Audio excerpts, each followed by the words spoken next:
2024 Brendan Steele. Woo! Brendan, how good does it feel to be sitting up here right now? Yeah, I mean, this is really surreal. I was telling you on the ride over, I'm pretty overwhelmed, but to win this event is really special, and I can't say enough good things about the fans and the golf course and the whole experience this week. And how important was it this week to have teammates around you, have the high flyers there I know you said Phil gave you some advice yesterday. Like, how important was that to this win? Yeah, I mean, I lean on Phil pretty hard with everything, with, you know, how to hit shots around the green, with how to approach things. I mean, he's one of the best players ever, and he can give me advice. If he's going to give me advice, I'm going to take it, you know. So I definitely want to listen to him, and he's helped me a ton with everything from wedge play, short game, mental game, just instilling confidence in myself, and he's a big reason why I'm sitting up here.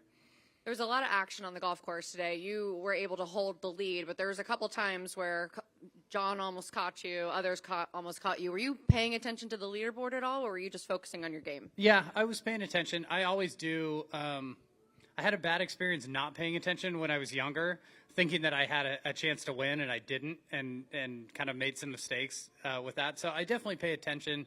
I want to know what kind of strategy we need to do. Like on 17, for instance, like I can hit driver off that tee if we need a birdie, but I don't want to. So, so I didn't. But I definitely wanted to know where I was. The high flyers also are making a run at the podium as well. Were you keeping an eye on that also? Yes, definitely. I saw Andy got off to a really hot start, so that was great. He had an awesome week, and I'm so proud of him. And we all know how good he is, and it's nice for him to show it this week. That was really great.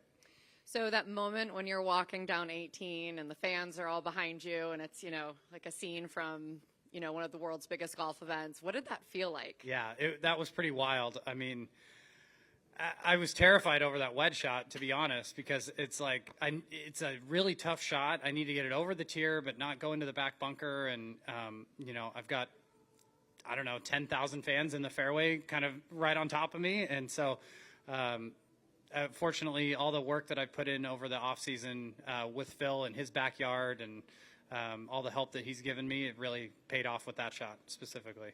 So one last thing for me, just your experience this week playing in Adelaide and with the Australian fans. Yeah, I mean, I can't say enough good things about how the fans treated me this week. I've never had so much support, which is, I think, really cool, being in not my home country, you know, not my home area. They just treated me so well. I can't say enough good things about them. That's great. Congratulations. I'll kick it over to Mike. Steele, first of all, what did Phil tell you before the round? He was talking to me about, he was like, how are you feeling? You know, what are you thinking? And I said, well, if I can play freely like I did the last couple of days, like I feel like I'll have a good chance. And he was like, okay, that's great. And he's like, let's reframe it. You know, let's make it when I play freely, I can play freely. I will play freely like that. Let's reframe it into that. And then, you know, I was saying like, and then I think it'll be good enough. And he's like, no, it will be good enough. You will play freely. This is what you need to do. And so that was what I was trying to do. What did he tell you afterwards? You guys had a nice hug after. Yeah, I mean, he was just telling me how proud he is of me and how he knew this was coming, and he thinks it's going to set off a lot of really good things for me. So just for him to have that belief in me is really great. I mean, he's the reason that I'm here and the reason that I'm improving, you know, to be honest, I mean, I'm 41 years old and I'm getting better. So, and it's mostly because of him. So it's really great. And I asked you this yesterday, but obviously this is the first trophy of any kind that the High Flyers have been able to celebrate. How nice is it to just kind of to get that first one for the team? Yeah, we wanted to get one on the board. You know, we always talk about getting all four guys to win individually, and you know, getting one is a start, and getting on the podium this week is a start for us, and it's a good result, and we're excited to have a little fun tonight and then to reset for next week because we definitely want to have a chance to win Singapore. And just a couple more questions. You had the early bogey, but then you had the streak of 5 straight birdies. How much that obviously that settled down, kind of set the tone for the rest of the round. Yeah, definitely did. I mean, starting on one, the first few holes are hard out here. Number 3 was, I think it was 253 today into the wind. So made bogey there, but that's not a disaster. And I knew that other guys were kind of starting on easier holes, whether they, have played par 5s or whatever. And so I knew they were going to sneak up on me, but I knew I had those holes coming. So just had to be a little patient right at the start, and then was able to pop off 5 in a row. So that was really helpful. And you've won twice in Napa, and now you've won in Australian wine country. So what is the secret there? Yeah, I think I just enjoy myself. I think this, probably this climate and the golf course and just how the feels are here are similar to California. I know my Australian friends always say that they're very comfortable in Southern California, and I'm very comfortable here. So that may have something to do with it. Brendan, how much of your strategy today was to keep the ball below the hole on these very slippery, fast greens? Yeah, quite a bit. Relied on my caddy, Christian, quite a bit to tell me, with the pins, where we needed to be, where we can't be.